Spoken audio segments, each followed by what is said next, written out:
Hello everyone, good evening. তাহলে আজকে আমরা বলেছিলাম ক্লাস 12 অ্যান্ড রিপিটার্স এর জন্য একটা নিউ চ্যাপ্টার স্টার্ট করব। আমরা ফিজিক্যাল পার্ট থেকে সলিড স্টেট স্টার্ট করছি আজকে। পদার্থের কঠিন অবস্থা, দ্য সলিড স্টেট, এনইটি আর জেইর জন্য আমরা আজকে শুরু করছি। আর অ্যালকোহল, ফেনল, ইথারের যে নোটসটা বানাতে বলেছিলাম, অনেকে করে পাঠিয়েছো নোটসটা, মানে খুব সুন্দর বানিয়েছো। যারাই বানিয়েছো, সবাই বানাওনি, কিন্তু যারা যারা আমাকে পাঠিয়েছো বেশিরভাগ জনই, খুব বেশি হলে মোটামুটি 4-5 জন পাঠাওনি। যারা পাঠিয়েছো মানে সত্যি খুব ভালো হয়েছে নোটটা, মানে আমি একদম যেরকমটা চেয়েছিলাম ঠিক সেরকমটাই হয়েছে। শুভদীপ, পূর্বাশা, এদের মধ্যে নামগুলো বলছি। হ্যাঁ, এরা তো হ্যাঁ একদম ফার্স্টে পাঠিয়েছে পূর্বাশা, ভেরি গুড, খুব সুন্দর বানিয়েছে পূর্বাশা। শুভদীপও খুব সুন্দর বানিয়েছে। আর বাকি যারা পাঠিয়েছো সবাই খুব ভালো বানিয়েছে। ঠিক আছে, এইভাবে নোটসটা বানাতে বলেছিলাম। নোটসটা বানাতে থাকলে কিন্তু তোমাদেরই হেল্প হবে, তোমাদের সুবিধের কারণেই বলা। ঠিক আছে, চলো তাহলে আজকে আমরা পদার্থের কঠিন অবস্থা, দ্য সলিড স্টেট স্টার্ট করি।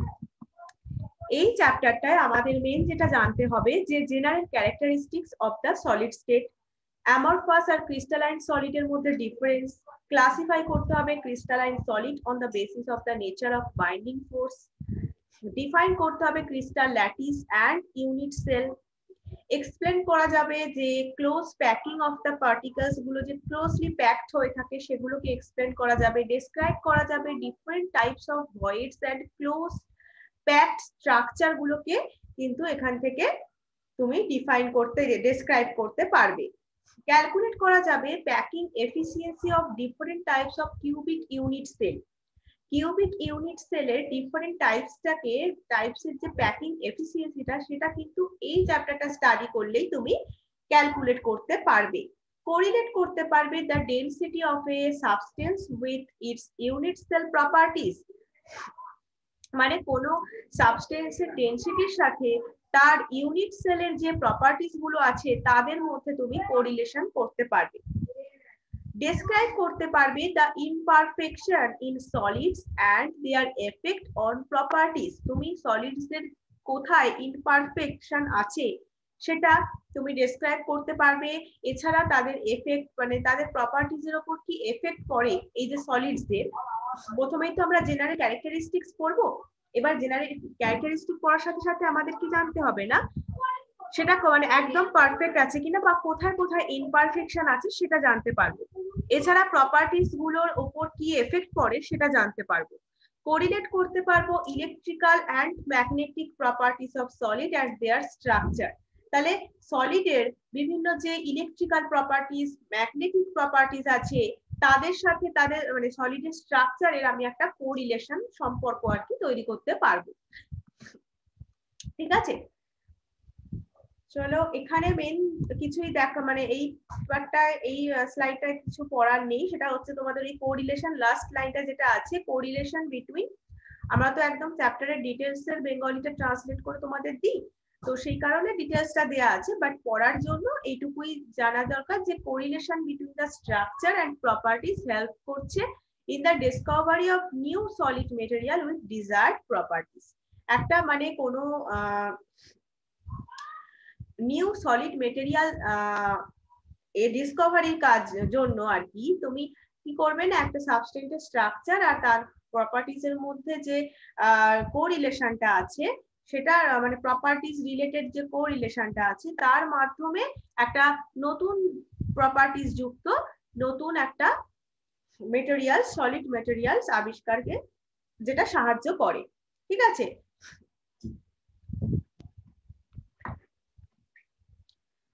এক্সাম্পলটা দেখে নিতে হবে। সেটা হচ্ছে যে কার্বন ন্যানোটিউবস। কার্বন ন্যানোটিউবস হচ্ছে নিউ মেটেরিয়ালস, মানে যেটা হচ্ছে কোনো একটা সাবস্টেন্সের স্ট্রাকচার আর ধর্মের উপর ভিত্তি করে তৈরি হয়েছে।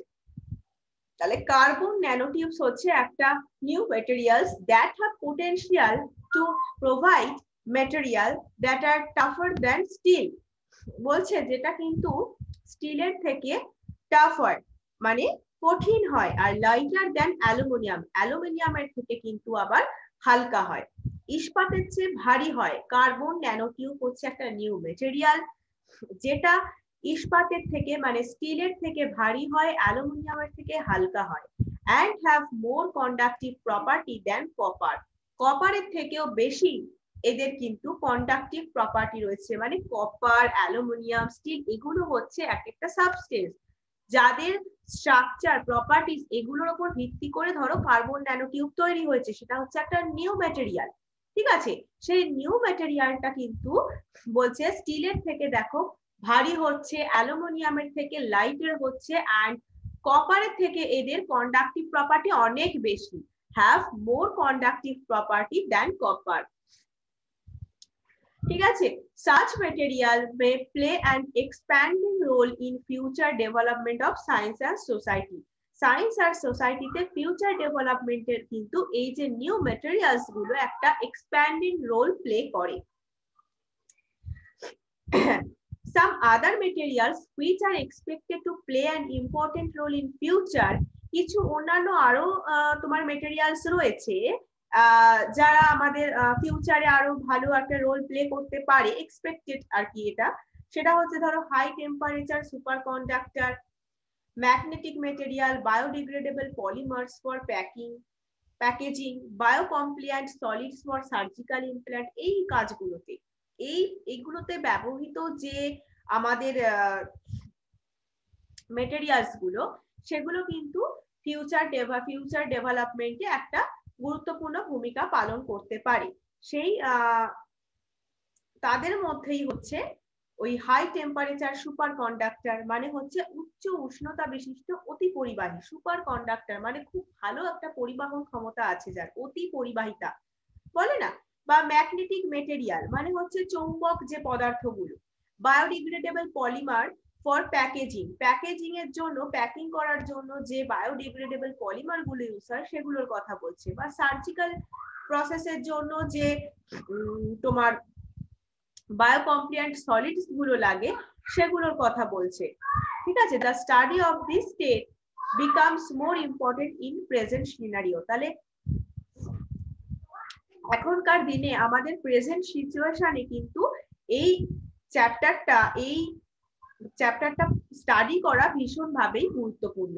ঠিক আছে, তাহলে বুঝতে পারলে মেইন ব্যাপারটা হচ্ছে একটা নিউ ম্যাটেরিয়ালস তৈরি হচ্ছে যেটা যে পদার্থটার স্ট্রাকচার বা তোমার প্রপার্টিস এর উপর ভিত্তি করে সেটা কি হচ্ছে না, ধরো এরকম ডিফারেন্ট তার প্রপার্টিস আবার ডিফারেন্ট হচ্ছে। ঠিক আছে, স্টিলের থেকে ভারী হচ্ছে, অ্যালুমিনিয়ামের থেকে হালকা হচ্ছে, কপারের থেকে হাই কন্ডাক্টিভিটি পাওয়ার আসছে। ঠিক আছে, এইভাবে এবার নিউ মেটেরিয়ালস গুলো যেরকম আমাদের ফিউচার ডেভেলপ সায়েন্স এন্ড সোসাইটিতে ফিউচার ডেভেলপমেন্টে একটা এক্সপ্যান্ডিং রোল প্লে করে, সেরকম আরো কয়েকটা অন্যান্য পদার্থ আছে যারা এই ফিউচারে ইম্পর্টেন্ট রোল প্লে করতে পারে। তারাই হচ্ছে যে এরা খুবই মানে কি বলবো জৈব নমনীয় কঠিন জৈব নমনীয় হয় খুবই। ঠিক আছে,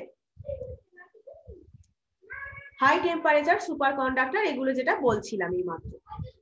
আচ্ছা, এইবার যেটা বলবো সেটা হচ্ছে যে এই চ্যাপ্টারে আমাদের মেইন যেটা জানার উদ্দেশ্য সেটা হচ্ছে যে we shall discuss different possible arrangement of particle resulting in several types of structure and explore why different arrangements of structural unit lend different properties to solids.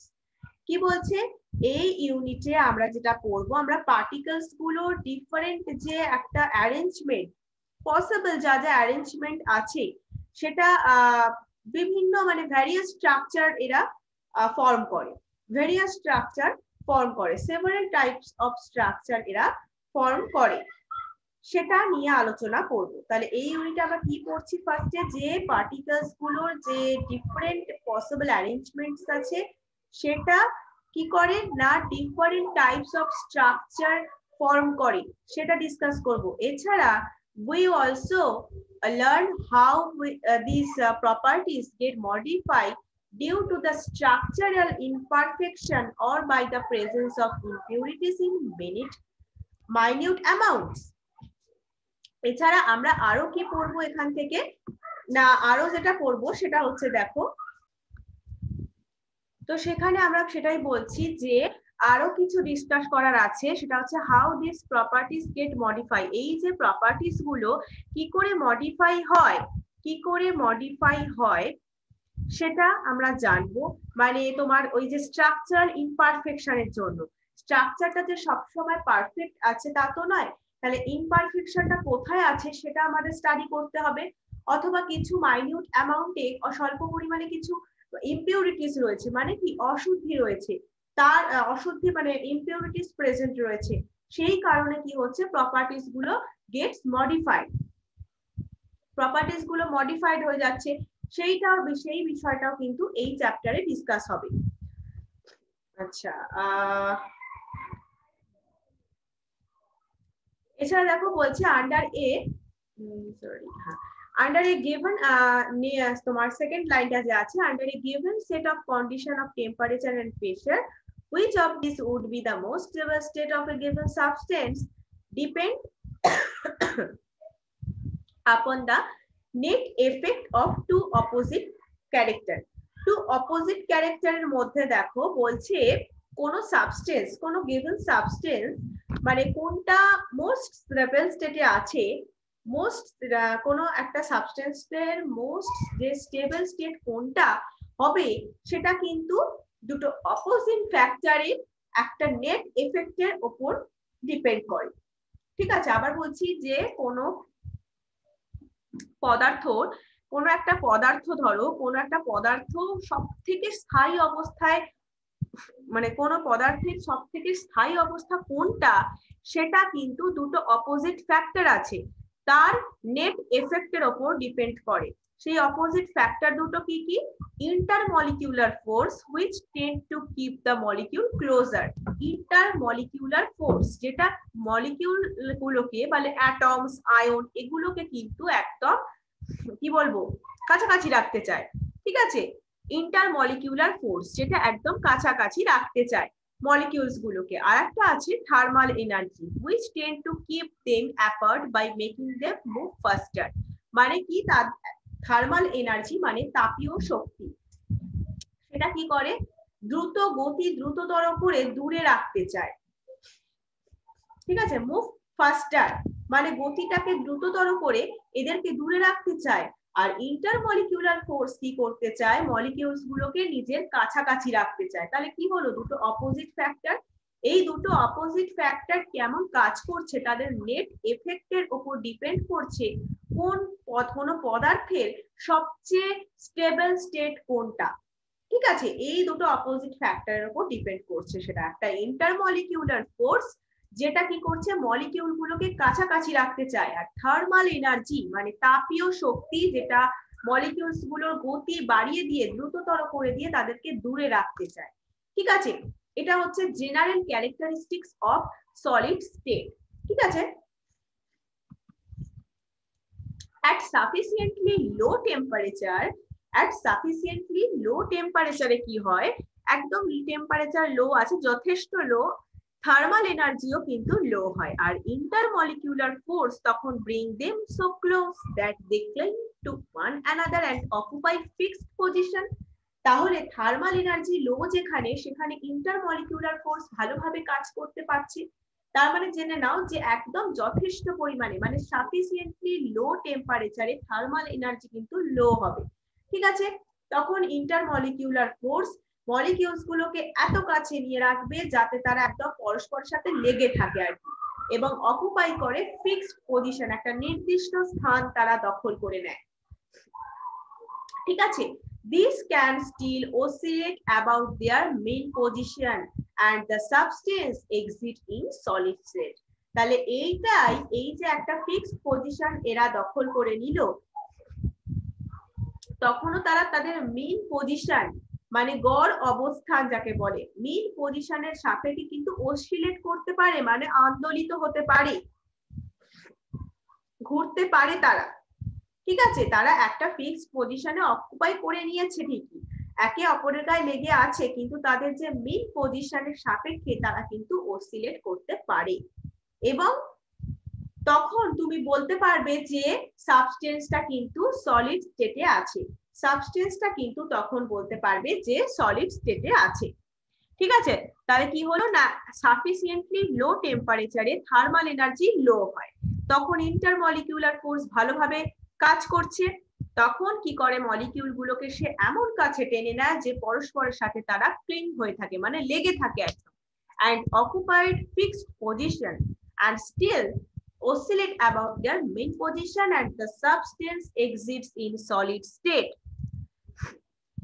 The following are the characteristic properties of the solid state. দেখে নাও, they have definite mass, volume and shape. তাদের কিন্তু একটা definite মানে কি নির্দিষ্ট, specific বলতে পারো, they have specific mass রয়েছে, ভলিউম রয়েছে, শেপও রয়েছে, তাদের ভর, আয়তন আর আকার, আকৃতি কিন্তু একদমই নির্দিষ্ট।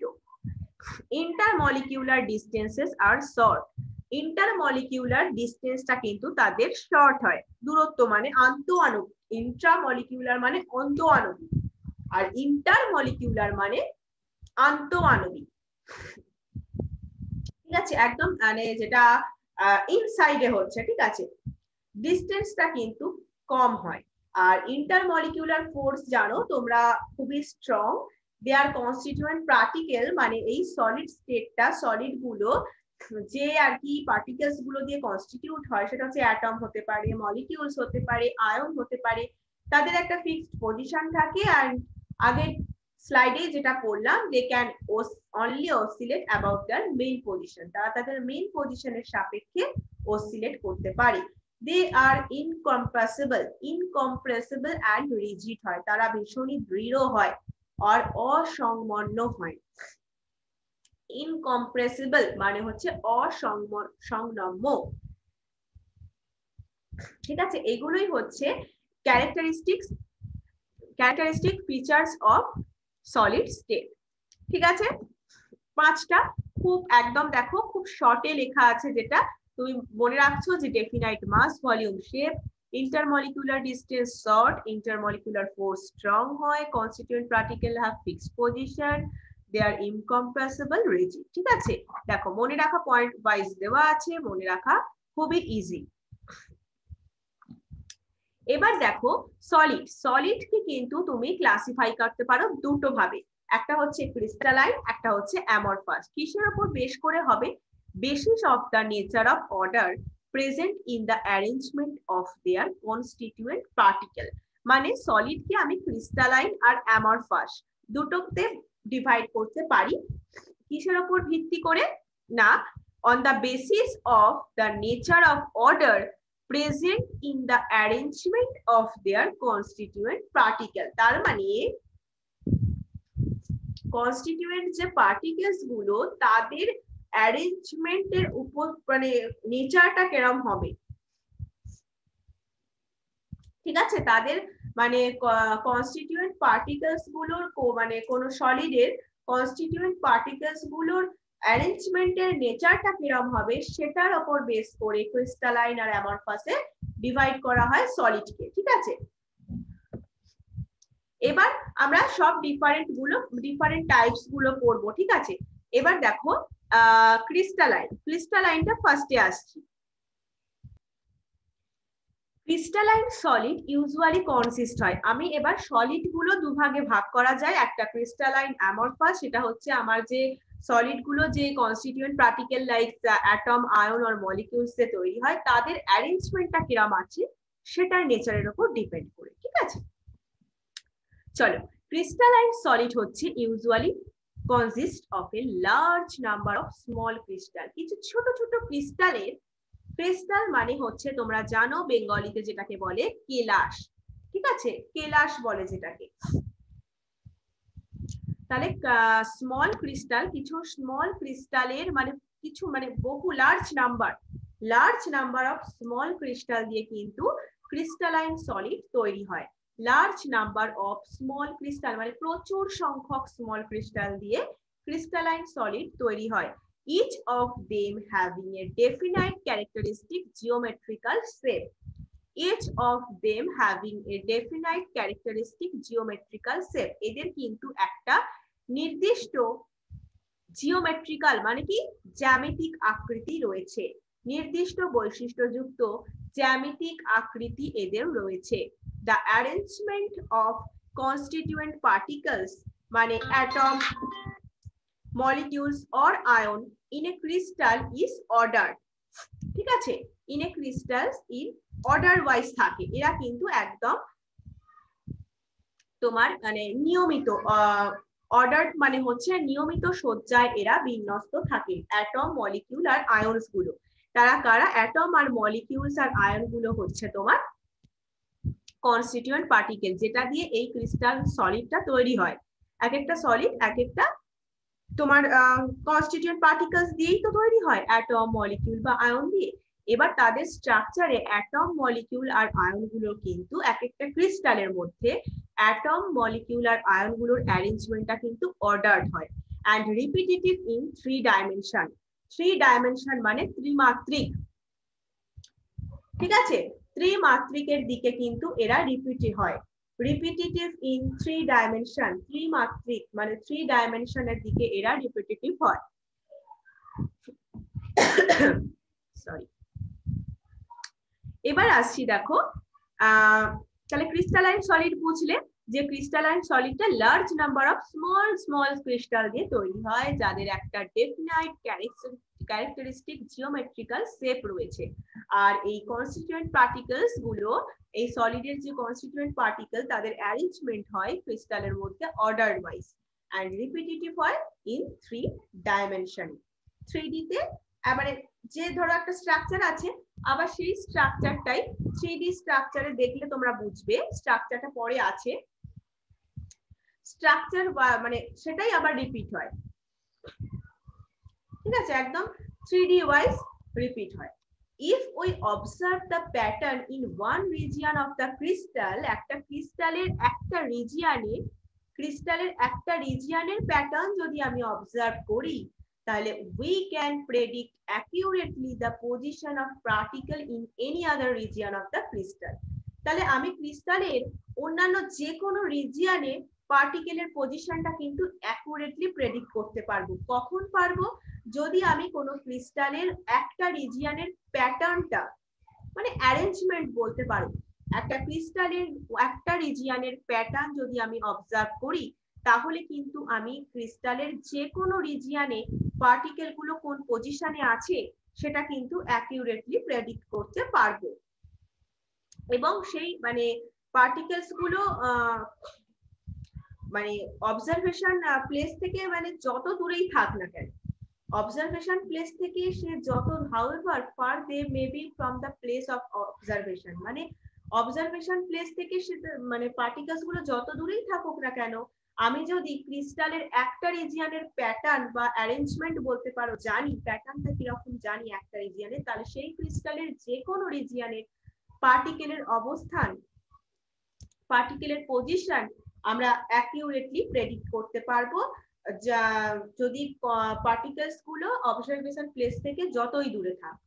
ঠিক আছে, Thus crystal has a long range order, এটা কিন্তু তাহলে একদম দেখতেই বুঝতেই পারছো বহু দূর পর্যন্ত বিস্তৃত থাকে। তাহলে আমরা যত দূরে বিস্তৃত থাক না কেন, তাও কিন্তু আমাদের ক্রিস্টালের একটা রিজিয়নের প্যাটার্ন জানা থাকলে আমরা কিন্তু সেই ক্রিস্টালের আদার্স রিজিয়ন গুলোতে পার্টিকেলস গুলোর পজিশন আমরা প্রেডিক্ট করতে পারবো। ঠিক আছে, পার্টিকেল গুলো অবজারভেশন প্লেস থেকে যতই দূরে থাক। তাহলে এটার বুঝতেই পারছো, এইভাবে আমরা দেখতেই পাচ্ছি যে এটা কিন্তু লং রেঞ্জ অর্ডার রয়েছে। Crystal has a long range order, which means, তার মানে কি লং রেঞ্জ অর্ডার মানে হচ্ছে there is a regular pattern of arrangement of particle which repeats itself periodically over the entire crystal, over the entire crystal। এর দ্বারা মানে ক্রিস্টালটার long range order রয়েছে মানে বুঝে নিতে হবে যে ওই পার্টিকেলস গুলো কিন্তু রেগুলার প্যাটার্নে অ্যারেঞ্জমেন্ট। রেগুলার প্যাটার্ন মানে কি, যেটাকে বাংলায় রেগুলার প্যাটার্ন মানে সুষমভাবে বিন্যস্ত আছে বলতে পারো পার্টিকেলস গুলো, যেটা কিন্তু এন্টায়ার ক্রিস্টালে ওভার দ্য এন্টায়ার ক্রিস্টাল এরা পিরিয়ডিক্যালি রিপিটস হয়। পিরিয়ডিক্যালি কিন্তু মানে পর্যায়ক্রমে বলতে পারো, পিরিয়ডিক্যালি এরা রিপিট করে। ঠিক আছে,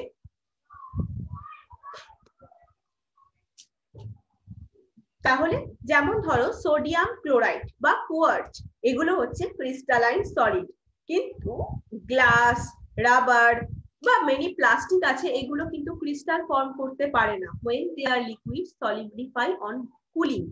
মানে কোনো লিকুইড স্টেটে আমি যদি ঠান্ডা করে সলিডিফাই করতে পারি, তখন যদি তারা ক্রিস্টাল ফর্মেশন করে, তাহলে সেটা হচ্ছে ক্রিস্টালাইন সলিড। আর যদি তারা করে না, তাহলে হচ্ছে অ্যামরফাস সলিড। ঠিক আছে, অ্যামরফাস এই শব্দ মানে term amorphous comes from the Greek word, এটা একটা গ্রিক ওয়ার্ড থেকে এসেছে, সেটা হচ্ছে অ্যামরফস, meaning no form, মানে যার কোনো স্ট্রাকচারই নেই। ক্রিস্টালাইন সলিড মানে তার স্ট্রাকচার হচ্ছে ক্রিস্টাল স্ট্রাকচার, কিন্তু অ্যামরফাস মানে তার কোনো স্ট্রাকচার নেই, স্ট্রাকচারলেস যাকে বলে। Arrangement of constituent particle in such a solid has only short range order।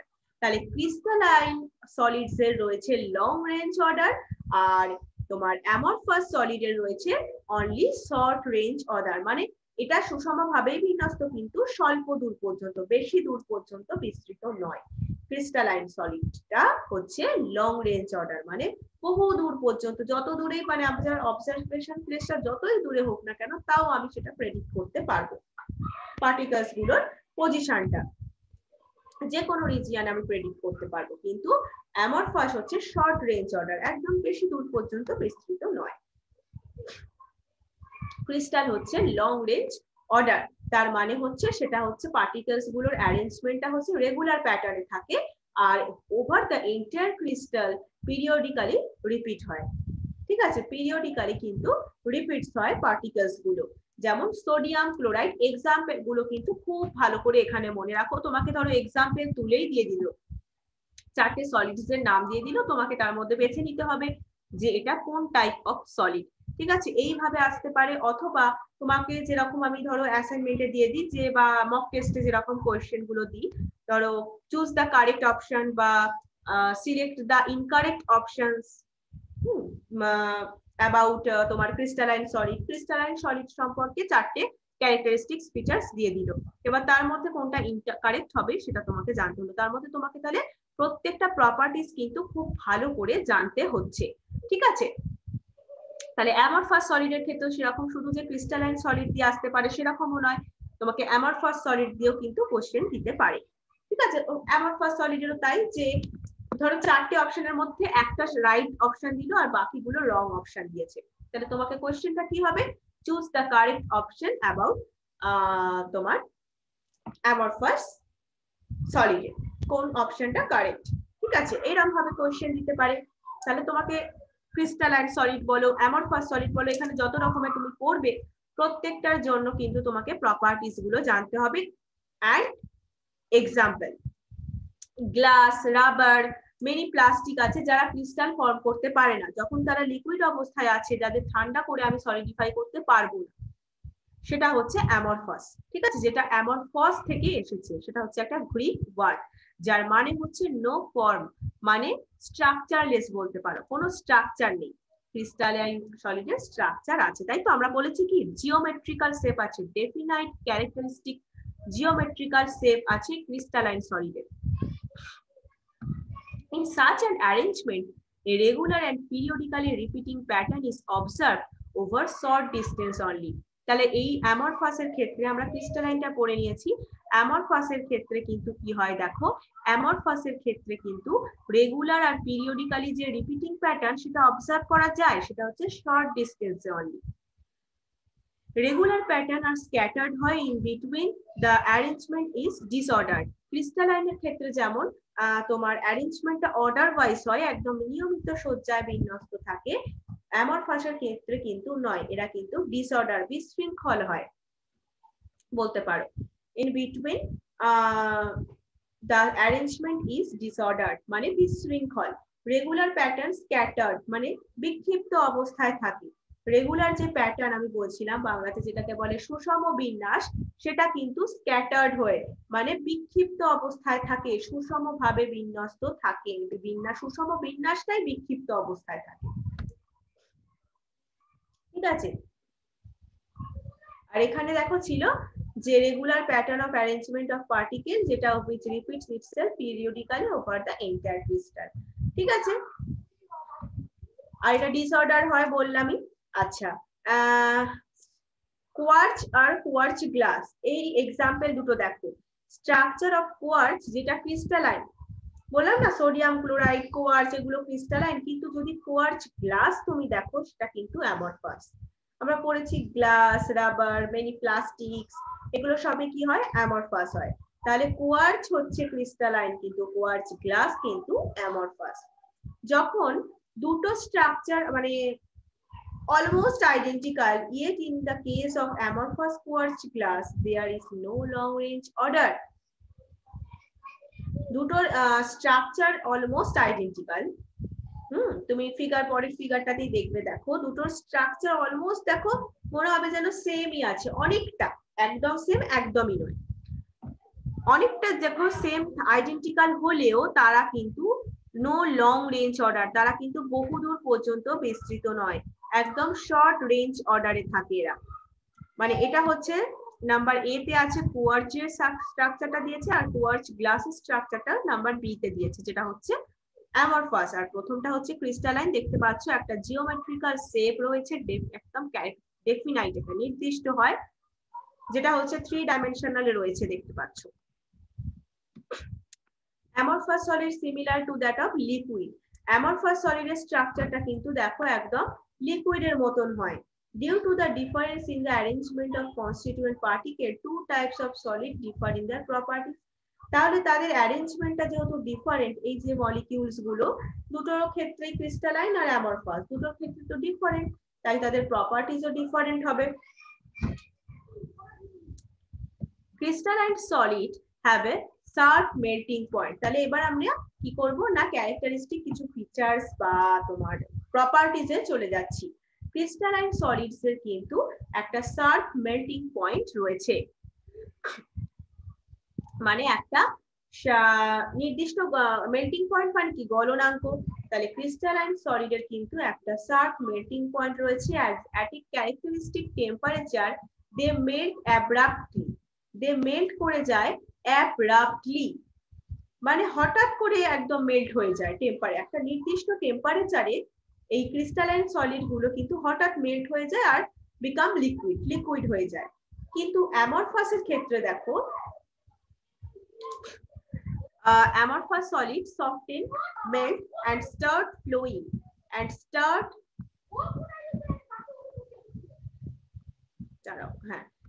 কি বলছে না, on the other hand amorphous solids soften and melt and start flowing over a range of temperature, একটা নির্দিষ্ট মানে temperature রেঞ্জের মধ্যে flow হতে শুরু করে। প্রথমে সফট হয় মানে নরম হয়, তারপর মেল্ট হয় মানে গলে যায়, তারপরে কিন্তু একটা নির্দিষ্ট টেম্পারেচার রেঞ্জের মধ্যে কিন্তু তারা ফ্লো করতে শুরু করে। তারপর কি হয়, দে ক্যান বি মোল্ডেড, তারা ওই মানে কি বলবো ঢালাই সাজে সেই সাঁচে ফেলে ফোলানো হয় না, সেই রকম মাধ্যমে কিন্তু ডিফারেন্ট শেপ দেওয়া হয় তাদেরকে। ঠিক আছে, কাদেরকে না, অ্যামরফাস সলিড ক্ষেত্রে। তাহলে ক্রিস্টালাইন সলিড কিন্তু শার্প মেল্টিং পয়েন্ট আছে এদের একটা, আর একটা নির্দিষ্ট টেম্পারেচারে তারা হঠাৎ গলে যায়, হঠাৎ গলতে শুরু করে, আর কি হয় না, তাহলে কি হচ্ছে না, একটা নির্দিষ্ট টেম্পারেচারের মধ্যে অ্যামরফাস সলিড প্রথমে অ্যামরফাস সলিডের ক্ষেত্রে কি হচ্ছে না, সেটা প্রথমে সফট হচ্ছে, তারপর মেল্ট করে যাচ্ছে, তারপর একটা নির্দিষ্ট টেম্পারেচার রেঞ্জের মধ্যে ফ্লো করছে, তারপরে কি হচ্ছে না মোল্ড করে যাচ্ছে and blown into various shape, তাদের ডিফারেন্ট শেপ কিন্তু দেওয়া যায়। আর সেক্ষেত্রে ক্রিস্টালাইন পুরো উল্টো হচ্ছে, মেল্ট করে গিয়ে সেটা লিকুইড হয়ে যাচ্ছে। ঠিক আছে, amorphous solid have the same structural features as লিকুইডের মতোই সেম স্ট্রাকচারাল ফিচার্স রয়েছে, আমরা মানে আগেই বললাম যেটা, and are conveniently regarded as extremely viscous liquid।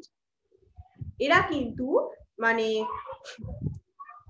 একদম ভিসকাস, এক্সট্রিমলি ভিসকাস মানে সান্দ্র, হ্যাঁ সান্দ্র তরল হিসেবেও এদের কিন্তু কনভেন্স করা যায়, ঠিক আছে। Conveniently regarded as extremely viscous liquid, they may become crystalline, এরা ক্রিস্টালাইন হতে পারে অ্যাট সাম টেম্পারেচার, কিছু কিছু টেম্পারেচার আছে যার মাধ্যমে যখন এরা ক্রিস্টালাইন হয়ে যায়। Some glass object from ancient civilisation are found to, some glass object, কিছু গ্লাস অবজেক্টস আছে,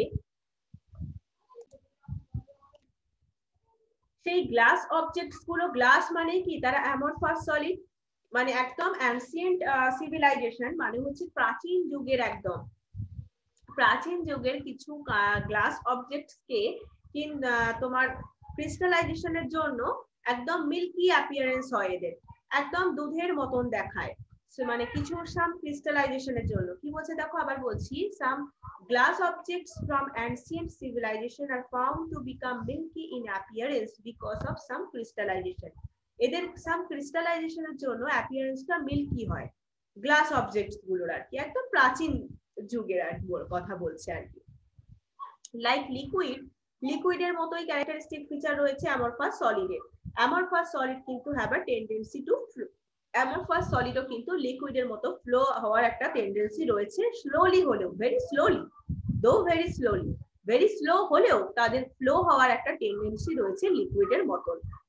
সেই জন্য কিন্তু এদের pseudo solid or super cooled solid বলে। তাহলে অ্যামরফাস সলিডের তুমি আরেকটা নাম পেয়ে গেলে কিন্তু, pseudo solids or super cooled solids, pseudo solids or super cooled liquid বলে, কারণ হচ্ছে এরা খুব স্লোলি হলেও লিকুইডের মতো কিন্তু একটা ফ্লো করার টেন্ডেন্সি রয়েছে, সেই কারণে এদের সিউডো সলিড বা super cooled solid, super cooled liquid বলা হয়। ঠিক আছে, একটা নাম পাওয়া গেল। তাহলে প্রপার্টিজ গুলো ছিল, তাই তো এগুলো। এছাড়া দেখো, amorphous solids are isotropic in nature. Isotropic, প্রথমেই তোমাকে জানতে হচ্ছে এর মানেটা কি। মানে হচ্ছে আইসোট্রপিক মানে হচ্ছে, মানে যে কোনো ডিরেকশনে এদের ফিজিক্যাল প্রপার্টিজ এর ভ্যালুটা কিন্তু সেম হয়। যাদের ক্যারেক্টারিস্টিক ফিচার্স আইসোট্রপিক, যে সমস্ত সলিড বলো আরো যা যা আমাদের সাবস্টেন্সেস আছে, যাদের ক্যারেক্টারিস্টিক ফিচার্স বা প্রপার্টিজ আইসোট্রপিক, এরা যারা নেচার দিক থেকে আইসোট্রপিক ইন নেচার যারা হয়, তারা কিন্তু তারা প্রত্যেকটা ডিরেকশনে, অল ডিরেকশনে তাদের ফিজিক্যাল প্রপার্টিজ এর ভ্যালু সেম হয়। ঠিক আছে, অ্যামরফাস সলিডের ক্ষেত্রেও কিন্তু সেটাই, isotropic in nature. Their properties such as ধরো মেকানিক্যাল স্ট্রেংথ বা রিফ্র্যাক্টিভ ইন্ডেক্স, মেকানিক্যাল স্ট্রেংথ মানে কি, যান্ত্রিক শক্তি, রিফ্র্যাক্টিভ ইন্ডেক্স মানে প্রতিসরাঙ্ক, ইলেকট্রিক্যাল কন্ডাক্টিভিটি মানে তড়িৎ পরিবাহিতা, এগুলো কিন্তু সেম হয় ইন অল ডিরেকশনে। বললাম না, ফিজিক্যাল প্রপার্টিজ এর ভ্যালু কিন্তু সেম হবে, তোমার electrical conductivity, refractive index, mechanical strength, এই সব প্রপার্টি গুলো সেম হবে অল ডিরেকশনে। ইট ইজ, কারণ কি জানো, এটার কারণ হচ্ছে there is no long range order in them and arrangement of different particles is not definite along all the direction, মানে তাদের পার্টিকেলস গুলোর যে অ্যারেঞ্জমেন্টটা সেটাও অল ডিরেকশনে ডেফিনাইট নয়, সব দিকে নির্দিষ্ট কি, সব দিকে নির্দিষ্ট না, তারা বহুদূর পর্যন্ত বিস্তৃত থাকে না পার্টিকেলস গুলো, কারণ অনলি শর্ট রেঞ্জ অর্ডার, তাই তো, শর্ট ডিস্টেন্সে এরা থাকে, এরা লং ডিস্টেন্সে থাকে না, এরা শর্ট ডিস্টেন্সে থাকে। হলো, তাহলে এই হচ্ছে কারণ যে লং রেঞ্জ অর্ডার এদের নেই, আর এদের পার্টিকেল গুলোর অ্যারেঞ্জমেন্টটাও কিন্তু অল ডিরেকশনে ডেফিনাইট নয়, সেই কারণে এরা আইসোট্রপিক হয় নেচারে, আর অল ডিরেকশনে এদের ফিজিক্যাল প্রপার্টি সেম হয়। Hence overall arrangement become equivalent in all direction. এই কারণেই এদের অল ডিরেকশনে যে ওভারঅল অ্যারেঞ্জমেন্টটা বিকাম ইকুইভ্যালেন্ট হয়ে যায়, ওভারঅল অ্যারেঞ্জমেন্ট যেটা সেটা কিন্তু সেম থাকে, ইকুইভ্যালেন্ট থাকে। Therefore, যেটা আমি ফার্স্টেই বললাম, আইসোট্রপিকের যেটা meaning, value of any physical property would be same along any direction, যে কোনো ডিরেকশনে তাদের ফিজিক্যাল প্রপার্টিজ এর ভ্যালু কিন্তু সেম হয়, ঠিক আছে, একই থাকে। ক্রিস্টালাইন সলিডস কিন্তু অ্যানআইসোট্রপিক, এরা কিন্তু অ্যানআইসোট্রপিক হয় নেচারে। তার মানে কি, some of their physical properties like ধরো electrical resistance, refractive index show করে ডিফারেন্ট ভ্যালু। আইসোট্রপিক হলে সেম ভ্যালু শো করতো, যেহেতু এটা অ্যানআইসোট্রপিক ইন নেচার তাই জন্য এরা ডিফারেন্ট ভ্যালু শো করে when measured along different direction in the same crystal. Same crystal অথচ ডিফারেন্ট ডিরেকশনে যখন মেজার করছি আমি ডিফারেন্ট ভ্যালু পাচ্ছি। This arises from different arrangement of particle in different direction. এটার কারণটা হচ্ছে কেন না, ডিফারেন্ট ডিরেকশনে পার্টিকলস গুলোর অ্যারেঞ্জমেন্ট ডিফারেন্ট। তুমি ধরো কোনাকুনি দেখলে, ডায়াগোনালি দেখছো, তোমার সেই ডিরেকশনে দেখলে পার্টিকলস গুলোর অ্যারেঞ্জমেন্ট ডিফারেন্ট হচ্ছে। তুমি লম্বালম্বি দেখছো তাহলে সেটা আবার ডিফারেন্ট হচ্ছে। সেই কারণেই কিন্তু এদের ফিজিক্যাল প্রপার্টিজ কিন্তু ডিফারেন্ট ভ্যালু শো করে। ঠিক আছে, নেক্সট যেটা পিকচারে দেখো, আর ওখানে পিকচারের কথাটাই বলেছে যেটা আমি বললাম যে এ থেকে বি তে দেখো এই ডিরেকশনে তোমাকে অন্য ভ্যালু দেবে, আবার সি থেকে ডি এর দিকে গেলে এটা হচ্ছে একটা anisotropy in crystal is due to different arrangement of particle along different direction. Different ডিরেকশনে ডিফারেন্ট ভাবে দেখাচ্ছে। দেখো যদি তুমি একদম সি থেকে ডি তে যাও সেটা একটা ভ্যালু দেবে, এ থেকে বি তে গেলে সেটা আবার ডিফারেন্ট ভ্যালু দেবে। ঠিক আছে, তাহলে ফিজিক্যাল প্রপার্টিজ গুলো এই কারণেই কিন্তু ডিফারেন্ট ভ্যালু দেয়, কারণ ডিফারেন্ট ডিরেকশন থেকে আমি পার্টিকলস গুলোর অ্যারেঞ্জমেন্ট তো ডিফারেন্ট, সেই কারণে। এবার দেখো ক্রিস্টালাইন আর অ্যামরফাসের মধ্যে তোমার ডিফারেন্স দিয়ে দিয়েছে, কত মানে সুবিধে দেখো তোমাদের পড়তে। এতক্ষণ যেটাই বললাম তোমাদের, আমি যদি এমনি মুখে বলো যে এটার একটা জিওমেট্রিক্যাল শেপ রয়েছে, সেটা হচ্ছে অ্যামরফাসের ক্ষেত্রে একটা ইরেগুলার শেপ, তাই তো, ইরেগুলার শেপ। এটা মেল্টিং পয়েন্ট দেখো মেল্ট হয়ে যায়, শার্প এন্ড ক্যারেক্টারিস্টিক টেম্পারেচার, একটা নির্দিষ্ট টেম্পারেচারে কি হয় মেল্ট করে যায় আর লিকুইডে পরিণত হয়। কিন্তু অ্যামরফাস সলিড কিন্তু একটা রেঞ্জ অফ টেম্পারেচারের মধ্যে এরা সফট হতে শুরু করে, তারপর মেল্ট করে, তারপর কিন্তু ঠিক আছে গ্র্যাজুয়ালি সফট হয় এরা, আর এরা হঠাৎ করে একদম সফট মানে মেল্ট হয়ে যায়। ঠিক আছে, আর এরা গ্র্যাজুয়ালি হয় সেটা। ক্লিভেজ প্রপার্টি দেখো, when cut with a sharp edge tool, যখন একটা মানে যন্ত্র দ্বারা তুমি শার্প একদম যন্ত্র দ্বারা তুমি এটাকে কাট করছো সলিডটাকে, দুটো পিস হয়ে যাচ্ছে, যে একটা নতুন সারফেস তৈরি হচ্ছে সেটা কিন্তু প্লেন আর স্মুথ হয়, প্লেন আর স্মুথ হয়, সেই জন্যই আমরা একটা জিওমেট্রিক্যাল শেপ পাই, স্মুথ শেপ পাই। কিন্তু অ্যামরফাস সলিডকে যখন তুমি কাট করছো সেই টুলসটা দ্বারা, শার্প এজ টুলটা দ্বারা, তুমি কিন্তু দুটো পিস পাচ্ছ, কিন্তু সেটা ইরেগুলার সারফেস দিচ্ছে। এছাড়া দেখো এটা হচ্ছে আমাদের হিট অফ ফিউশনে definite characteristic enthalpy of fusion রয়েছে, কিন্তু অ্যামরফাস সলিডের ক্ষেত্রে সেটা নেই। এরা অ্যানাইসোট্রপিক ইন নেচার, এরা আইসোট্রপিক ইন নেচার, এদের লং রেঞ্জ অর্ডার, এদের শর্ট রেঞ্জ অর্ডার। ঠিক আছে, এটা ট্রু সলিড, এটা কি সিউডো সলিড বা সুপার কুলড লিকুইড, তাই বললাম তো এরা কিন্তু ট্রু সলিড। ক্রিস্টালাইন সলিড কিন্তু ট্রু সলিড, আর অ্যামরফাস সলিড কিন্তু সিউডো সলিড, কারণ এরা লিকুইডের মতোই কিন্তু খুব স্লো হলেও এদের একটা ফ্লো করার টেন্ডেন্সি রয়েছে, সেই কারণে। এবার দেখে নাও যে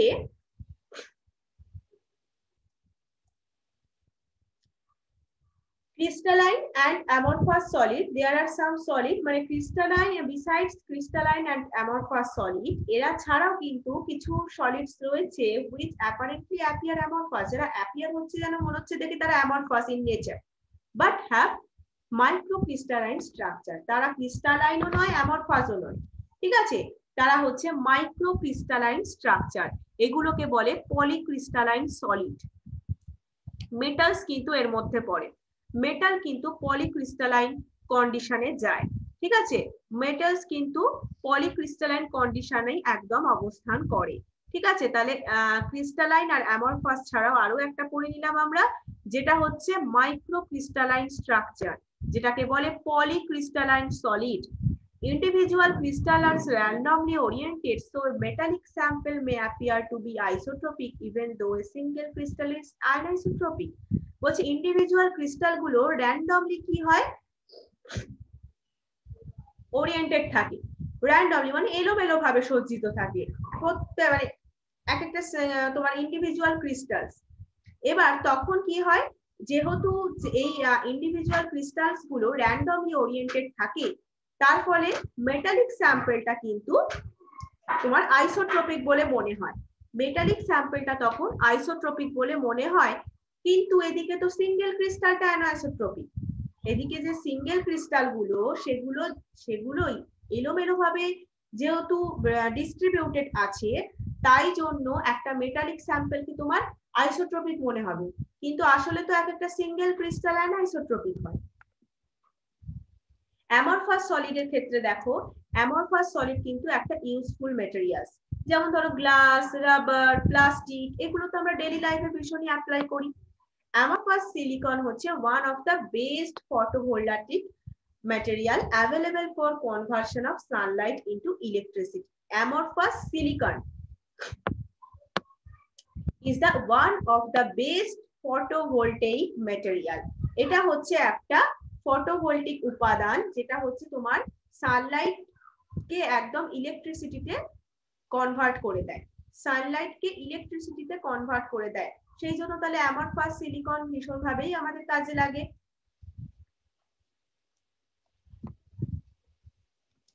এরপর যেটা আছে classification, classification of crystalline solid. Crystalline solid গুলোকে আমরা ক্লাসিফাই করতে পারি। সেটার মধ্যে দেখো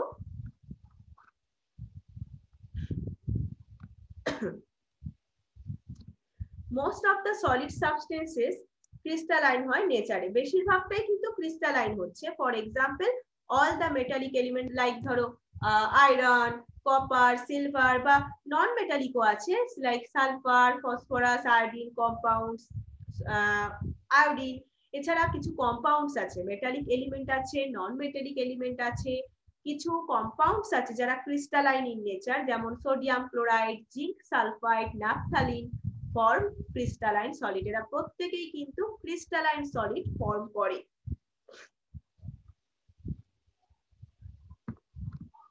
এবার ক্রিস্টালাইন সলিডকে কিন্তু আবার ক্লাসিফাই করা যায়।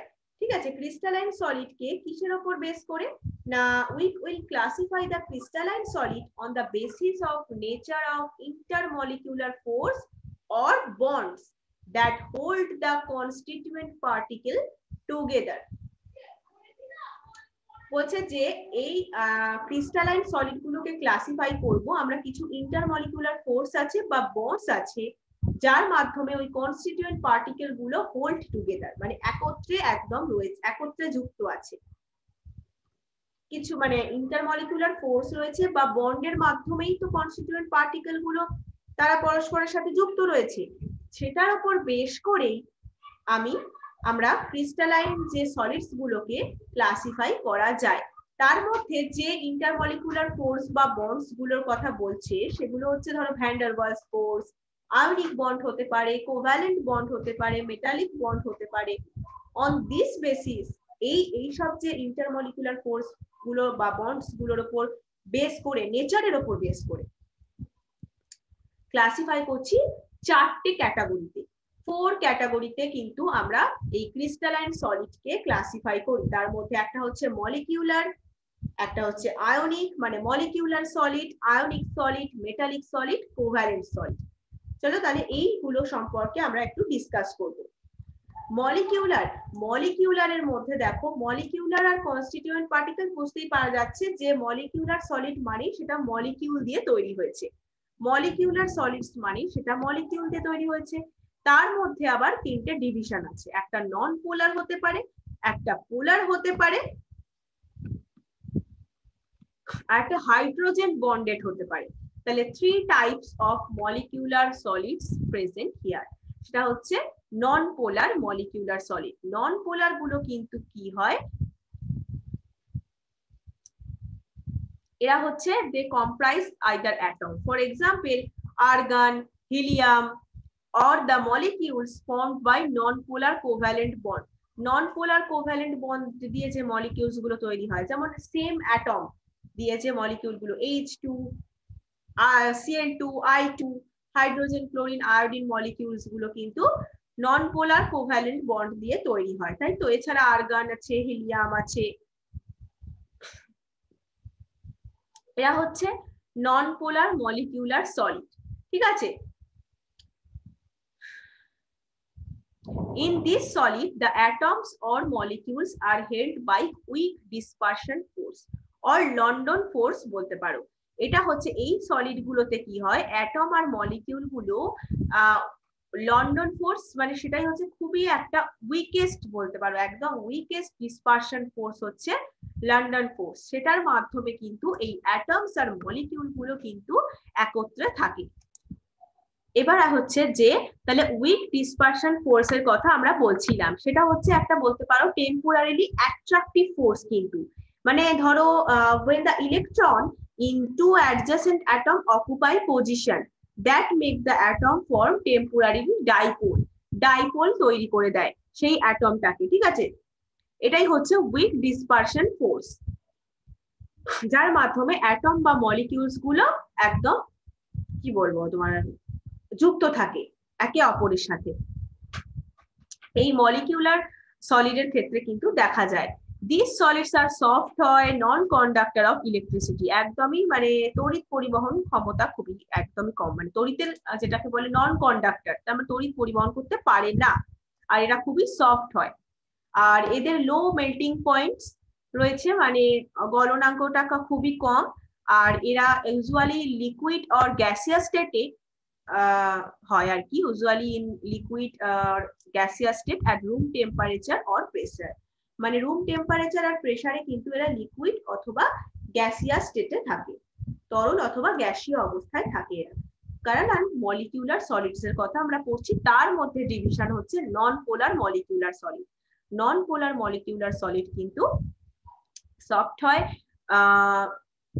নন কন্ডাক্টর অফ ইলেকট্রিসিটি, এরা অ্যাটমস আর মলিকিউল গুলো হেল্ড হয়ে থাকে বাই উইক ডিসপারশন ফোর্স বা লন্ডন ফোর্স এর মাধ্যমে, আর এদের লো মেল্টিং পয়েন্ট রয়েছে, আর এরা রুম টেম্পারেচার আর প্রেসারে লিকুইড আর গ্যাসিয়াস স্টেটে থাকে, ঠিক আছে। এরপর আসছি যে পোলার মলিকিউলার সলিড। পোলার মলিকিউলার সলিড বলতে ধরো যারা পোলার কোভ্যালেন্ট বন্ড দ্বারা তৈরি হয়ে আছে, মাঝখানে যাদের পোলার কোভ্যালেন্ট বন্ড রয়েছে, লাইক ধরো HCl, SO2, এই মলিকিউলস গুলো কিন্তু পোলার কোভ্যালেন্ট বন্ড দ্বারা অ্যাটাচড রয়েছে। Molecule in such solid are held together by relatively stronger dipole-dipole interaction. Dipole ইন্টারঅ্যাকশনের মাধ্যমে এরা কিন্তু স্ট্রঙ্গার, মানে ডাইপোল ইন্টারঅ্যাকশনটা খুবই স্ট্রঙ্গার ডাইপোল ইন্টারঅ্যাকশনের মাধ্যমে সলিডের যে মলিকিউলস গুলো একদম কিভাবে আছে না একত্রে যুক্ত আছে, held together by relatively stronger dipole interaction. These solids এরাও কিন্তু নন পোলার মলিকিউলার সলিডও যেমন সফট হয়, এরাও সফট হয়, এরাও কিন্তু ইলেকট্রিসিটি কন্ডাক্ট করতে পারে না, নন কন্ডাক্টর অফ ইলেকট্রিসিটি। আচ্ছা, আর আমরা নন পোলার মলিকিউলারে পড়েছিলাম এদের লো মেল্টিং পয়েন্ট, কিন্তু পোলারের ক্ষেত্রে কিন্তু এদের মেল্টিং পয়েন্ট হায়ার হয় then those of non polar molecular solid. আর এরাও কিন্তু ওই রুম টেম্পারেচার আর প্রেসারে কি তোমার বেশিরভাগই গ্যাসিয়াস স্টেটে বা লিকুইড স্টেটে থাকে। সলিড SO2 বা সলিড NH3, SO2 এগুলো তো গ্যাসিয়াস স্টেটেও পাওয়া যায়, তাই না? রুম টেম্পারেচারে SO2 গ্যাস হয়, NH3 মানে অ্যামোনিয়া গ্যাস হয়, তাহলে এরা হচ্ছে এই সলিডও হয় তারা, তাহলে সলিড SO2 বা সলিড NH3 আর এক্সাম্পল হচ্ছে অফ সাচ সলিড, এই সলিড গুলোর এক্সাম্পল পোলার মলিকিউলার সলিড। হাইড্রোজেন বন্ডেড আরেকটা যেটা মলিকিউলার সলিডের মধ্যে আছে সেটা হচ্ছে হাইড্রোজেন বন্ডেড মলিকিউলার সলিড। সেটা হচ্ছে মানে এটার ক্যারেক্টারিস্টিক ফিচার্স গুলো প্রত্যেকটাই পড়তে হচ্ছে, কারণ খুব অল্প পরিমাণেই এখানে আছে, সেই জন্য ধরো এইগুলোর প্রপার্টিস গুলো তোমাদেরকে প্রত্যেকটাই পড়তে হবে। আরেকটা হচ্ছে হাইড্রোজেন বন্ডেড মলিকিউলার সলিডস, সেখানে হচ্ছে দেখো যে molecules of such solids contain polar covalent bond between H and F, O or N atom, ঠিক আছে। তাহলে সলিডের যে মলিকিউলস গুলো H, F, O or N, এই অ্যাটমস গুলোর মধ্যে পোলার কোভ্যালেন্ট বন্ধন কিন্তু দেখা যায়, পোলার কোভ্যালেন্ট বন্ড কিন্তু কন্টেন করে থাকে। Strong hydrogen bonding binds the molecule of such solid like ধরো H2O, ice, আইসের ক্ষেত্রে দেখো একদম যে সলিড হয়, আইস মানে জল তো লিকুইড কিন্তু H2O লিকুইড, কিন্তু যেটা যখন সলিড হয়ে যায় সেটাকে আমরা আইস বলি। তাহলে আইসের ক্ষেত্রে কিন্তু এই যে মানে একদম স্ট্রং হাইড্রোজেন বন্ডিং থাকে, মাধ্যমে কিন্তু মলিকিউলস গুলো বাইন্ড করে থাকে, সেই জন্য H2O কিন্তু একটা important example for hydrogen bonded molecular solids এর। এটাও কিন্তু নন কন্ডাক্টর হয় ইলেকট্রিসিটির জন্য। তার মানে মলিকিউলার সলিডের যদি ক্যারেক্টারিস্টিক ফিচার্স বলা যায় বা প্রপার্টিজ বলা যায় সেটা হচ্ছে নন কন্ডাক্টর অফ ইলেকট্রিসিটি। প্রত্যেকটা টাইপসই তাই। Generally, they are volatile liquids or soft solid under room temperature and pressure. Room temperature and pressure এ আমরা নন পোলার আর পোলার মলিকিউলার ক্ষেত্রে যেটা বললাম সেটা গ্যাসিয়াস বা লিকুইড স্টেটে থাকে। এটা কিন্তু ভোলাটাইল লিকুইডস মানে উদাই যেটাকে বলে, আর একদম সফট সলিড। এটা রুম টেম্পারেচার এন্ড প্রেসারে এরা একদম সফট সলিড হয় বা ভোলাটাইল লিকুইডস হয়। আর H2O বা যেটাকে আমি সলিড হলে যেটাকে আইস বলছি সেটা হচ্ছে একদম সেটার মলিকিউলস গুলো কিন্তু একদম স্ট্রং হাইড্রোজেন বন্ড দ্বারা বাইন্ড করে থাকে, সেই কারণে এটা বলছে hydrogen bonded molecular solid. Next যে সলিডটা বলেছিলাম মলিকিউলার সলিডস এর পর সেটা হচ্ছে ionic solid. Ions are constituent particle of ionic solid. তার মানে মলিকিউলার সলিড মলিকিউল দিয়ে তৈরি, আয়নিক সলিড তৈরি আয়ন দিয়ে। Such solids are formed by the three-dimensional arrangement of cation and anion bound by strong Coulombic forces. মানে electrostatic বলতে পারো, মানে যে আমরা যেটা বাংলায় পড়ি যে স্থির যে একটা তাড়িতিক আকর্ষণ বল, সেটার মাধ্যমে স্ট্রং কুলম্বিক ফোর্সের মাধ্যমে কিন্তু ক্যাটায়ন আর অ্যানায়ন গুলো, অ্যানায়নের যে বন্ধনটা ক্যাটায়ন আর অ্যানায়ন কিন্তু মানে থ্রি ডাইমেনশনালি অ্যারেঞ্জ হয়ে থাকে। থ্রি ডাইমেনশনালি অ্যারেঞ্জ হয়ে এই সলিডটা ফর্ম করে, থ্রি ডাইমেনশনালি অ্যারেঞ্জ হয়ে এই সলিডটা ফর্ম করে স্ট্রং কুলম্বিক ফোর্সের দ্বারা। আবদ্ধ হয়ে আছে এরকম ক্যাটায়ন আর অ্যানায়ন কিন্তু এই থ্রি ডাইমেনশনাল অ্যারেঞ্জমেন্ট তৈরির মাধ্যমে এই সলিড ফর্মেশন করে।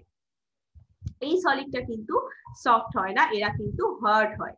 এই সলিড কিন্তু হার্ড হয় অ্যান্ড ব্রিটল ইন নেচার, এরা ভঙ্গুর প্রকৃতির হয়, সহজে ভেঙে ফেলা যায়, এদের কিন্তু সহজে ভেঙে ফেলা যায়। They have high melting and boiling points, এদের কিন্তু মেল্টিং আর বয়েলিং পয়েন্টটা হাই হয়।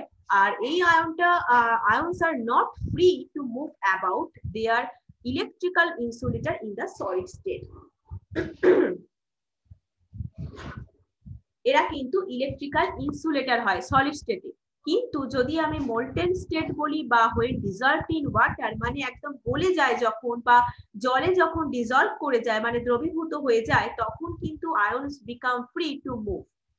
নইলে কিন্তু আয়নগুলো মুভ করতে পারে না বা ইলেকট্রিসিটিও কন্ডাক্ট করতে পারে না সলিড স্টেটে, যদি সেটা মোল্টেন স্টেটে থাকে বা ডিজলভড স্টেটে থাকে।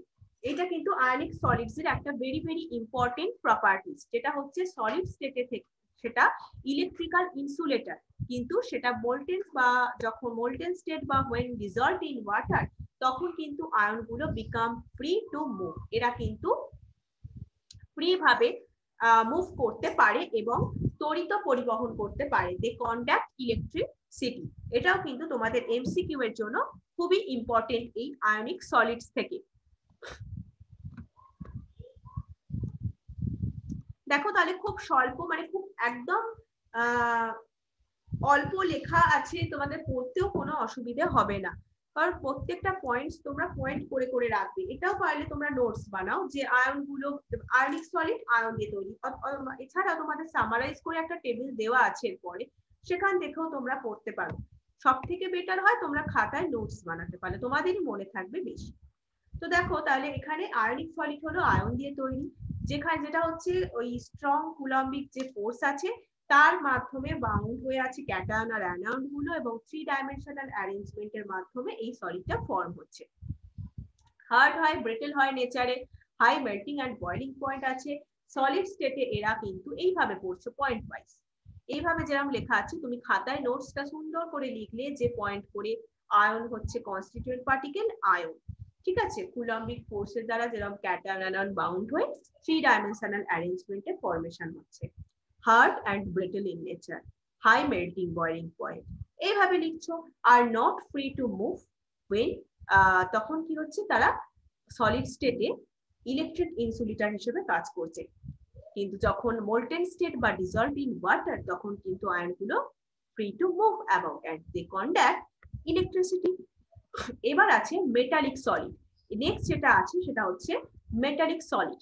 Metals are orderly collection of positive ion surrounded by and held together by a sea of free electron. Metals হচ্ছে পজিটিভ আয়নের অর্ডারলি কালেকশন, মানে হচ্ছে সুশৃঙ্খল একটা সংগ্রহ বলতে পারো, যেগুলো সি অফ ফ্রি ইলেকট্রন, মানে ফ্রি ইলেকট্রন মানে হচ্ছে মুক্ত ইলেকট্রন। মুক্ত ইলেকট্রনের সি অফ কেন বলছে, মানে সমুদ্র দ্বারা ঘেরা বলতে পারো, মানে প্রচুর সংখ্যক অজস্র মুক্ত ইলেকট্রন রয়েছে। ফ্রি ইলেকট্রনের সমুদ্র দ্বারা ঘেরা থাকে, যেটাকে বাংলায় লিখেছে দেখো, যে metals are orderly collection of positive ion, প্রচুর পজিটিভ আয়নের কালেকশন বলতে পারো মেটালস মানে, যেটা কিন্তু একদম ফ্রি ইলেকট্রন দ্বারা সারাউন্ডেড আছে, surrounded by and held together, একত্রিত হয়ে আছে এবং ঘেরা আছে একদম, সেটা হচ্ছে ফ্রি ইলেকট্রনের সি দ্বারা একদম। এই ইলেকট্রনস গুলো, দিস ইলেকট্রনস আর মোবাইল, এখানে কিন্তু মোবাইল ফোন নয়, দিস ইলেকট্রনস আর মোবাইল মানে এরা কিন্তু গতিশীল হয়, আর evenly spread out throughout the crystal, একদম ক্রিস্টালে ইকুয়ালি স্প্রেড হয়ে যায়, একদম ইকুয়ালি স্প্রেড হয়ে থাকে এই ইলেকট্রনস গুলো। তাহলে এই ইলেকট্রনস গুলো কিন্তু ফ্রি হয়, মোবাইল হয়, and spread out throughout the crystal. Each metal atom contributes করে, প্রত্যেকটা মেটাল অ্যাটম কিন্তু contributes করবে one or more electron towards this sea of mobile electron. বলছে তাহলে প্রত্যেকটা মেটাল অ্যাটম কিন্তু এই মোবাইল ইলেকট্রনের মানে সি মানে সমুদ্রে one or more electron এরা কন্ট্রিবিউট করে। প্রত্যেকটা মেটাল অ্যাটম এই মোবাইল ইলেকট্রনের সমুদ্রে কিন্তু ওয়ান অর মোর ইলেকট্রন এরা কন্ট্রিবিউট করতে পারে। This free and mobile electron R responsible for, এই মুক্ত যেহেতু এবং গতিশীল, ফ্রি অ্যান্ড মোবাইল, এটা কিন্তু মেটালিক সলিডটা ভীষণ ভালো করে পড়বে, কারণ এমসিকিউ ভীষণ ইম্পর্টেন্ট। দেখো, ফ্রি অ্যান্ড মোবাইল ইলেকট্রন, আমি এই চ্যাপ্টারে প্রত্যেকটাই বলছি, প্রত্যেকটা টাইপস আর কি খুব ছোট করে আছে, সেটাই যদি মানে পুরোটা পড়ো খুবই ভালো হয়, বেছে বেছে না করে। This free and mobile electron responsible কিসের জন্য? High electrical and thermal conductivity of metal. মেটালের যে তোমার তাপ পরিবহন ক্ষমতা, থার্মাল কন্ডাক্টিভিটি, বা হাই ইলেকট্রিক্যাল মানে তড়িৎ উচ্চ যে তড়িৎ মানে high electrical and thermal conductivity of metals. তাহলে মেটালস আর কিন্তু মেটাল গুলো কিন্তু এখানে তাহলে একদম পজিটিভ আয়নের কালেকশন বলতে পারো, যেটা সারাউন্ড করে আছে একদম by a sea of free electron. তাহলে ইলেকট্রনস গুলো free and mobile, that's why it is responsible for high electrical and thermal conductivity of metals. Okay, আর একটা এক্সাম্পল দিয়েছে দেখো, when electric field is applied, তুমি যখন ইলেকট্রিক ফিল্ড, তার মানে ওটা কি হলো না, ওখানে ফ্রি আর মোবাইল ইলেকট্রনস গুলো আছে বলে তোমার সেটা মেটালের হাই ইলেকট্রিক্যাল বা থার্মাল কন্ডাক্টিভিটির জন্য দায়ী। এবার বলছে একটা ইলেকট্রিক ফিল্ড তুমি অ্যাপ্লাই করেছো, তাহলে ইলেকট্রন ফ্লো করবে through the network of positive ion, positive আয়নের নেটওয়ার্কের মধ্যে দিয়ে তো ইলেকট্রনটা ফ্লো করবে যদি ইলেকট্রিক ফিল্ড সেটা অ্যাপ্লাই করো। Similarly, when heat is applied to one portion of a metal, মেটালের একটা পোরশনে যদি তুমি হিট অ্যাপ্লাই করো, thermal energy uniformly spread throughout by free electron. তাহলে থার্মাল এনার্জিটা কিন্তু মানে তাপীয় শক্তি, যখন তুমি হিট অ্যাপ্লাই করেছো, ইলেকট্রিক ফিল্ড অ্যাপ্লাই করতে ইলেকট্রন গুলো ফ্লো করছে পজিটিভ আয়নের নেটওয়ার্কের মধ্যে দিয়ে। যখন হিট অ্যাপ্লাই করেছো মেটালের একটা পোরশনে, তখন কিন্তু থার্মাল এনার্জিটা ইউনিফর্মলি স্প্রেড করে যাচ্ছে ফ্রি ইলেকট্রনের মাধ্যমে। Another important characteristic of metal is their luster and color in certain case. কিছু ক্ষেত্রে কিন্তু মেটালস গুলো কি হয় না, মেটালস গুলো কিন্তু শাইন করে, ব্রাইটনেস বেড়ে যায় আর কালার হয়ে যায়। This is also due to the presence of free electron. এই ফ্রি ইলেকট্রনের জন্য, মানে ফ্রি ইলেকট্রন ব্যাপারটাই হচ্ছে এতটাই ইম্পর্টেন্ট। ফ্রি ইলেকট্রনের প্রেজেন্সের জন্যই এটা হয়। মেটালস গুলো কিন্তু হাইলি মালিয়েবল এন্ড ডাকটাইল হয়। সেটা কিন্তু খুব মালিয়েবল মানে হচ্ছে নমনীয় হয়, আর ডাকটাইল মানে খুব বেশি প্রসারিত হতে পারে। ঠিক আছে, অনেকটা highly ductile, malleable and highly ductile মানে হচ্ছে অনেকটা প্রসারিত হতে পারে মেটালস গুলো। নেক্সট যেটা আছে তোমাদের 4 নম্বর, একদম লাস্ট যে তোমাদের সলিড টাইপটা, তোমাদের যে লাস্ট টাইপটা আছে মানে সলিডের ক্ষেত্রে, ক্রিস্টালাইন সলিডের মধ্যে কোভ্যালেন্ট অর নেটওয়ার্ক সলিড। সেখানে বলছে দেখো, wide variety of crystalline solid of non metal result from the formation of covalent bond between adjacent atom throughout the crystal. বলছে ক্রিস্টাল, সমস্ত ক্রিস্টালটা এ করে অ্যাডজাসেন্ট যে অ্যাটম তাদের মধ্যে অবস্থিত যে কোভ্যালেন্ট বন্ড, তা সেটা কোভ্যালেন্ট বন্ধন ফরমেশনের মাধ্যমে wide variety of crystalline solid কিন্তু ক্রিয়েট হয়। ঠিক আছে, wide variety of crystalline solid of non metal result from the formation of covalent bond between adjacent atoms throughout the crystal. They are also called giant molecule. এগুলোকে কিন্তু giant molecule মানে কি দৈত্যাকার অণুও বলা হয়, মানে ভীষণ বড় আকারের একটা মলিকিউলস হয়। এছাড়া আমরা যেটা পড়ছি যে কোভ্যালেন্ট সলিড, সেক্ষেত্রে কোভ্যালেন্ট বন্ড কিন্তু স্ট্রং হয় and directional in nature. Therefore atoms are held very strongly at their position. তাদের নিজস্ব পজিশনে কিন্তু খুব স্ট্রংলি হেল্ড হয়ে থাকে, খুব স্ট্রং করে আবদ্ধ থাকে তারা নিজস্ব পজিশনে, যেহেতু কোভ্যালেন্ট বন্ডটা খুবই স্ট্রং হয়। Such solids are very hard and brittle. এরা কিন্তু ভঙ্গুর প্রকৃতিরও হয়। ব্রিটল মানে আমরা পড়েছি যে ভঙ্গুর প্রকৃতি, সহজে ভেঙে যায়, ব্রিটল হয়ে যায়। and very hard হয়, এরা কিন্তু ভীষণই শক্ত হয়। ঠিক আছে, they have extremely high melting point. এদেরও কিন্তু হাই মেল্টিং পয়েন্ট রয়েছে and may even decompose before melting. আবার এরা মেল্ট হওয়ার আগে কিন্তু ডিকম্পোজ হয়ে যেতে পারে। Their insulator do not conduct electricity. তারা কিন্তু ইলেকট্রিসিটি কন্ডাক্ট করতে পারে না।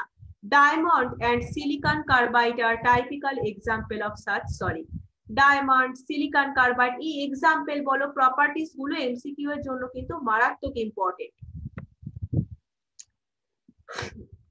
অলদো যেমন ডায়মন্ড আর সিলিকন কার্বাইড আছে, সেরকম গ্রাফাইটও আছে। দেখো